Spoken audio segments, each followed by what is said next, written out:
মৎস্য উৎপাদনে সাতক্ষীরা জেলা অন্যতম।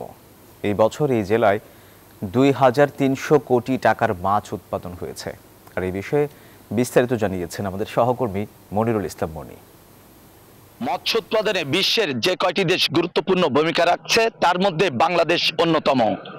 জাতিসংঘের খাদ্য ও কৃষি সংস্থা FAOর প্রতিবেদন অনুযায়ী বিশ্বের মৎস্য উৎপাদনে বাংলাদেশের অবস্থান দ্বিতীয়।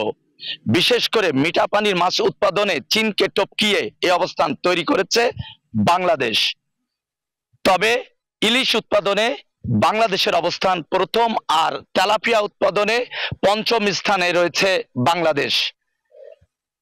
তবে সাতক্ষীরা জেলার মৎস্য বিভাগ সাতক্ষীরায় খামারিদের নিয়ে মৎস্য উৎপাদনে নানা ধরনের গুরুত্বপূর্ণ ভূমিকা রাখছে। মৎস্য বিভাগের তথ্য অনুযায়ী সাতক্ষীরা জেলার ১,৫০,০০০ মেট্রিক উৎপাদনের লক্ষ্যমাত্রা নির্ধারণ করা হয়েছে। এর মধ্যে বাগদা ২৬,০০০ মেট্রিক টন, গলদা ১১,০০০ মেট্রিক টন, আর কাঁকড়া ৩,৬০০ মেট্রিক টন। এছাড়া রুই, কাতলা, মৃগেল, পাঙাশ, তেলাপিয়া সহ অন্যান্য যে সাদা মাছ সেটি ১,১০,০০০ মেট্রিক টন উৎপাদন হয়ে থাকে। এ বিষয়ে আমরা কথা বলবো সাতক্ষীরা সদর উপজেলার সিনিয়র মৎস্য কর্মকর্তা জনাব শফিকুল ইসলাম, জানাবেন বিস্তারিত।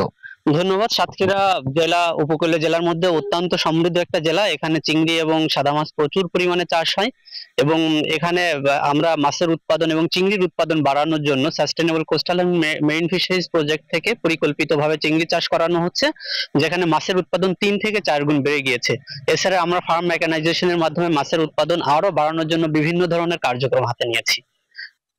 উনি জানাচ্ছিলেন সাতক্ষীরায় মৎস্য বিভাগ যে গুরুত্বপূর্ণ ভূমিকা রাখছে কৃষকদের মৎস্য উৎপাদনে। এছাড়া সাতক্ষীরা জেলার ১,৫০,০০০ মেট্রিক টন যে মাছ উৎপাদন হয়ে থাকে সেটি টাকার পরিমাণ ২৩০০ কোটি টাকা, যেটি বাংলাদেশের অর্থনীতিতে গুরুত্বপূর্ণ ভূমিকা রাখছে। এই ছিল সাতক্ষীরার মৎস্য উৎপাদনের সর্বশেষ।